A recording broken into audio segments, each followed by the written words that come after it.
Good morning students. आज का हमारा टॉपिक है क्रिस्टल क्षेत्र पैरामीटर या प्रांचल को प्रभावित करने वाले कारक यानी कि factors affecting the crystal field parameters. तो क्रिस्टल क्षेत्र सिद्धांत का सबसे महत्वपूर्ण पैरामीटर कौन सा है? Crystal field stabilisation energy. यानी कि हम यहाँ देखेंगे कि क्रिस्टल फील्ड स्टेबलाइजेशन एनर्जी को प्रभावित करने वाले कारक कौन से हैं। तो क्रिस्टल फील्ड थ्योरी के अकॉर्डिंग हमने देखा कि संक्रमण धातु आयन या परमाणु के संपर्क में किसी लिगेंड के आने से उसके डी कक्षकों की स्प्लिटिंग हो जाती है।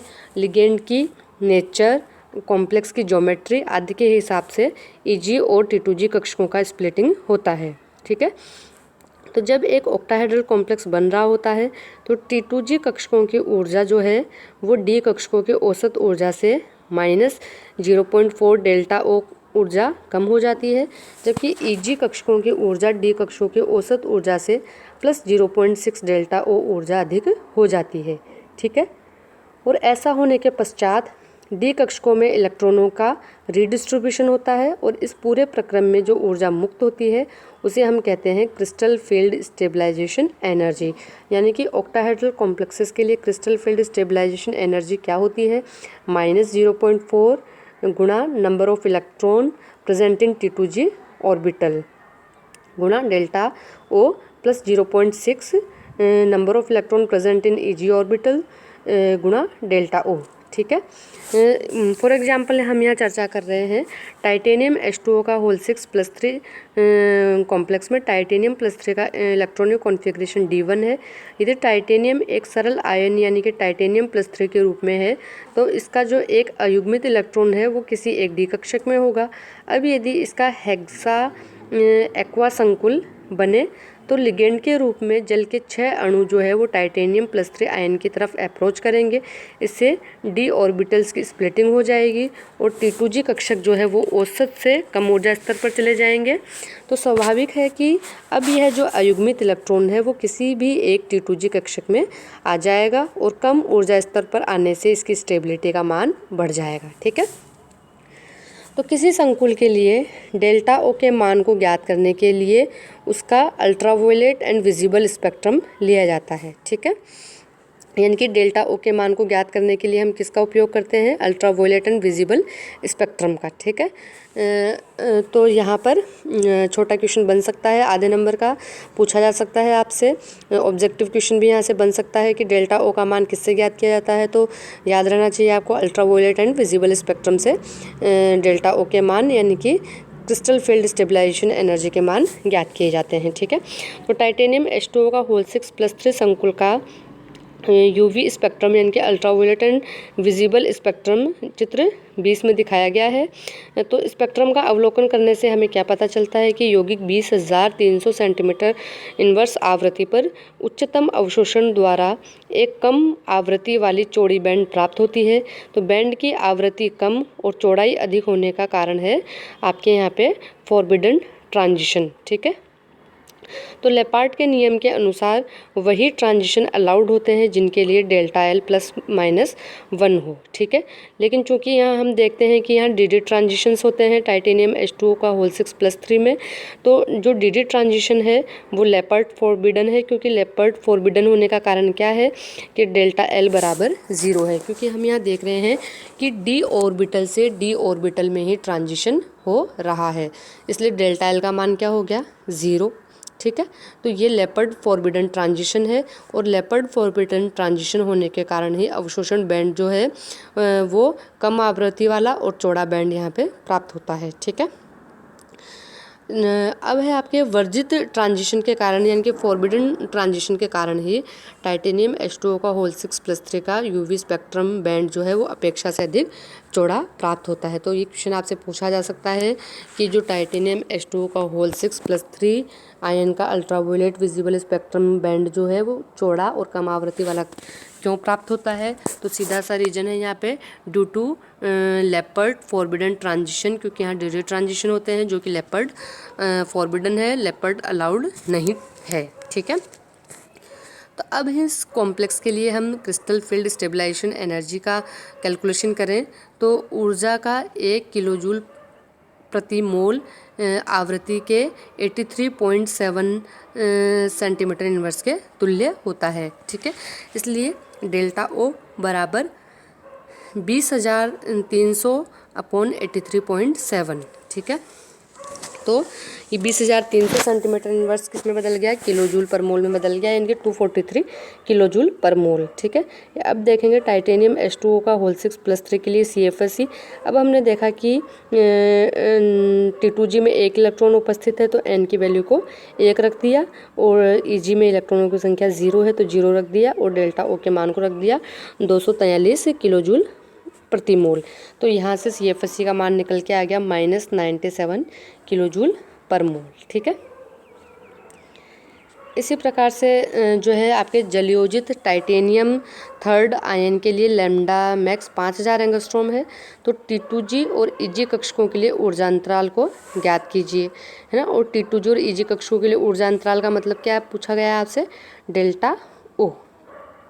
ठीक है, तो अब हम जानते हैं कि वेवलेंथ जो है वो आवृत्ति के रेसिप्रोकल होती है। ठीक है, तो अब हम जो है वेवलेंथ को किस में बदलेंगे, सबसे पहले आवृत्ति में बदलेंगे, यानी कि न्यू बार बराबर 1/5000 एंगस्ट्रॉम। ठीक है, और एंगस्ट्रॉम को हम यहाँ पे रख देंगे 10⁻⁻8 सेंटीमीटर, क्योंकि एक एंगस्ट्रॉम जो है वो 10⁻⁻10 मीटर के बराबर होता है। इसलिए अपने न्यू बार यानी कि आवृत्ति का मान निकाल लिया, 2 × 10⁻4 सेंटीमीटर इनवर्स।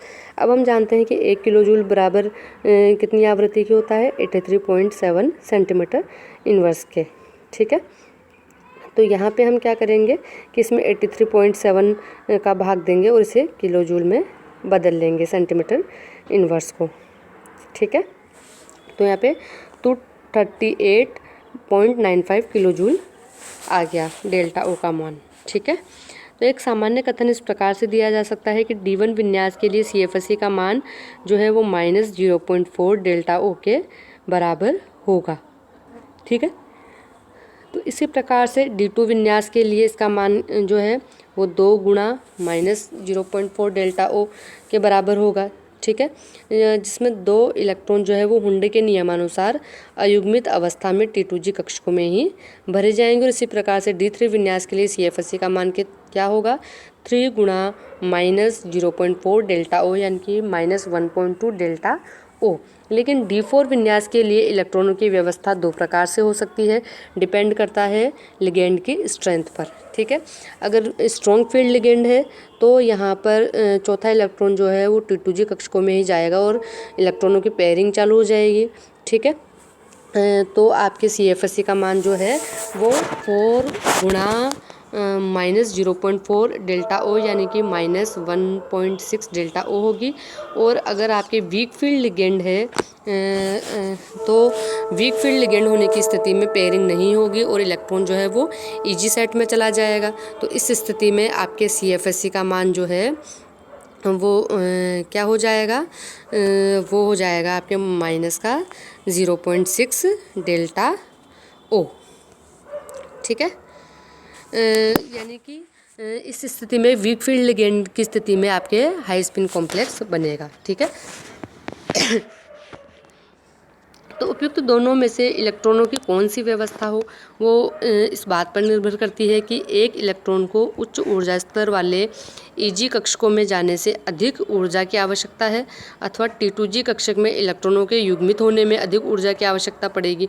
और इसका निर्णय जो है वो लिगेंड की नेचर के आधार पर किया जाता है, क्योंकि यदि कोई स्ट्रॉन्ग फील्ड लिगेंड है, फॉर एग्जांपल साइनाइड लिगेंड, तो उस लिगेंड के लिए क्या होगा कि क्रिस्टल फील्ड स्टेबलाइजेशन एनर्जी का मान जो है वो ज़्यादा होगा और पेयरिंग एनर्जी का मान क्या होता है, कम, इसलिए इलेक्ट्रॉन पेयर्ड हो जाते हैं। तो ऐसी स्थिति में क्या होगा, किसी इलेक्ट्रॉन के T2G कक्षक में युग्मित होने की अपेक्षा EG कक्षक में जाने में अधिक ऊर्जा की आवश्यकता पड़ेगी, क्योंकि T2G कक्षकों की तुलना में EG कक्षक बहुत उच्च ऊर्जा स्तर पर स्थित होते हैं। अतः इलेक्ट्रॉन जो है वो EG कक्षक में नहीं जा पाएगा और जो है आपके लो स्पिन कॉम्प्लेक्स का निर्माण होगा। लेकिन यदि कोई वीक फील्ड लिगेंड है, फॉर एग्जांपल क्लोराइड आयन, तो उसकी उपस्थिति में धातु आयन के D कक्षकों के लिए जो क्रिस्टल फील्ड स्टेबलाइजेशन एनर्जी का मान है उसका मान काफ़ी कम होगा उनकी स्प्लिटिंग कम होगी, उनके बीच में एनर्जी गैप कम होगा। तो ऐसी स्थिति में क्या होगा कि इलेक्ट्रॉनों के T2G कक्षक के में युग्मित होने की जो अपेक्षा EG कक्षक में जाने में कम ऊर्जा की आवश्यकता होगी, यानी कि यहाँ पेयरिंग एनर्जी का मान ज़्यादा होता है और डेल्टा O का मान कम होता है। तो इलेक्ट्रॉन जो है वो EG कक्षक में जाएगा और एक हाई स्पिन कॉम्प्लेक्स का निर्माण यहाँ पर होता है। ठीक है, तो D5, D6 एवं D7 विन्यासों पर भी यह व्याख्या लागू करके हम ज्ञात कर सकते हैं कि धातु आयन जो है वो हाई स्पिन कॉम्प्लेक्स बनेगा या फिर लो स्पिन कॉम्प्लेक्स बनेगा।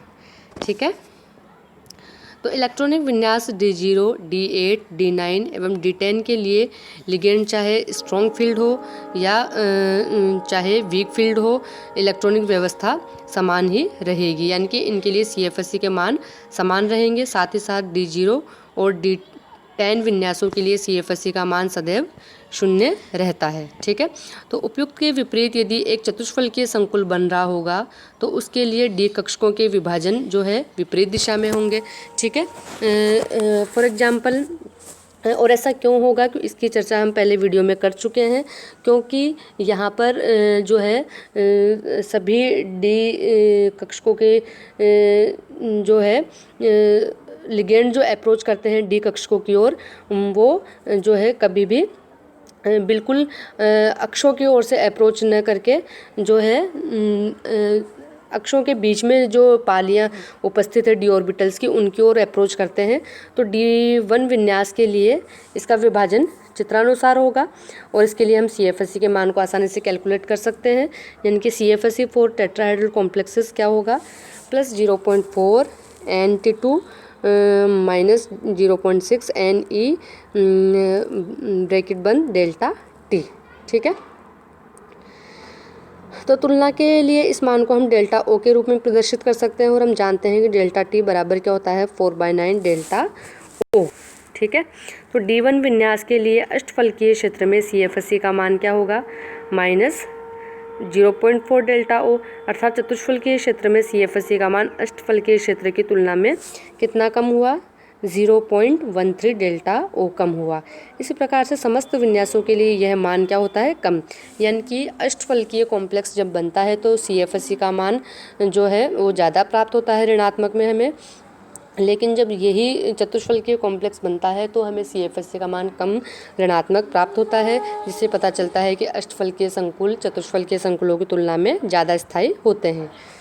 ठीक है, तो इनमें से D5 और D10 विन्यास क्या है, अपवाद है, क्योंकि इनमें दोनों क्षेत्रों के लिए CFSE का मान ही 0 होता है। अष्टफलकीय कॉम्प्लेक्सेस में भी और चतुष्फलकीय कॉम्प्लेक्सेस में भी D5 और D10 इलेक्ट्रॉनिक कॉन्फ़िगरेशन के लिए आपके जो मान है CFSE के वो क्या होते हैं, 0 होते हैं। ठीक है, तो यहाँ पर दिया हुआ है चतुष्फलकीय संकुलों में इलेक्ट्रॉनिक व्यवस्था CFSE और अष्टफलकीय CFSE से तुलना। तो हमने देखा कि CFSE का परिकलन करने के लिए अलग अलग सूत्र है चतुष्फलकीय कॉम्प्लेक्सेस के लिए और अष्टफलकीय कॉम्प्लेक्सेस के लिए। उसके आधार पर हम D1 से लेकर के D10 तक इलेक्ट्रॉनिक कॉन्फ़िगरेशन के लिए CFSE के मानों की कैलकुलेशन करते हैं और अष्टफलकीय कॉम्प्लेक्सेस के लिए जो यहाँ पे कैलकुलेशन की हुई है उनसे तुलना करने पर हम देखते हैं कि चतुष्फलकीय कॉम्प्लेक्सेस के लिए CFSE का मान जो है वो अष्टफलकीय कॉम्प्लेक्सेस से कम प्राप्त होते हैं, जिससे पता चलता है कि चतुष्फलकीय संकुल अष्टफलकीय संकुलों से हमेशा ही कम स्थायी है। ठीक है, यहाँ पर जो है अष्टफलकीय संकुल चाहे वो बाह्य कक्षक संकुल हो या अंतः कक्षक संकुल हो, यानी कि इनर ऑर्बिटल कॉम्प्लेक्सेस बने या आउटर ऑर्बिटल कॉम्प्लेक्सेस, दोनों की जो स्टेबिलिटी है वो टेट्राहेड्रल कॉम्प्लेक्सेस से ज़्यादा होती है। अब डिपेंड करता है कि इनर ऑर्बिटल कॉम्प्लेक्स बनेगा या आउटर ऑर्बिटल कॉम्प्लेक्स बनेगा, वो डिपेंड करता है लिगेंड की स्ट्रेंथ के आधार पर। वीक फील्ड लिगेंड है तो हायर स्पिन कॉम्प्लेक्स बनेगा, स्ट्रॉन्ग फील्ड लिगेंड है तो आपके जो है इनर ऑर्बिटल कॉम्प्लेक्सेस बनेंगे, यानी कि लो स्पिन कॉम्प्लेक्सेस बनेंगे। ओके, ठीक है, तो जो है इन सब की तुलना करने पर हम देखते हैं कि जो है कॉम्प्लेक्स जो है वो स्टेबिलिटी को गेन करने के लिए, ज़्यादा से ज़्यादा स्थायित्व को प्राप्त करने के लिए अष्टफलकीय संकुल ही बनाना चाहता है। लेकिन यदि लिगेंड की ऑक्सीडेशन स्टेट कम है या फिर उसके D0, D1, D5, D6 या D10 इलेक्ट्रॉनिक कॉन्फ़िगरेशन है और लिगेंड की साइज़ बड़ी है, तब जाके चतुष्फल के कॉम्प्लेक्स का निर्माण होता है। या फिर जो है आपके DZ² कक्षकों की ऊर्जा अगर कम हो जाए, क्योंकि Z अक्ष पर लिगेंड और मेटल के बीच की दूरी ज़्यादा हो जाए तो रिपल्शन कम होगा। तो जो है DZ² कक्षकों की ऊर्जा जब कम हो जाती है तो इलेक्ट्रॉन जो है वो DX² में जा कर के DZ² कक्षकों में ही चला जाता है, जिससे DX² कक्षक खाली रह जाते हैं। तो 4 लिगेंड जो है वो +X, -X, +Y और -Y अक्षों से मेटल आयन की ओर अप्रोच करते हैं और आसानी से वर्ग समतलीय संकुल बना लेते हैं। ठीक है, यानी कि वर्ग समतलीय संकुल बनाने में जो है वो DX² y² d ऑर्बिटल काम में आता है, ना कि DZ² ऑर्बिटल। ओके।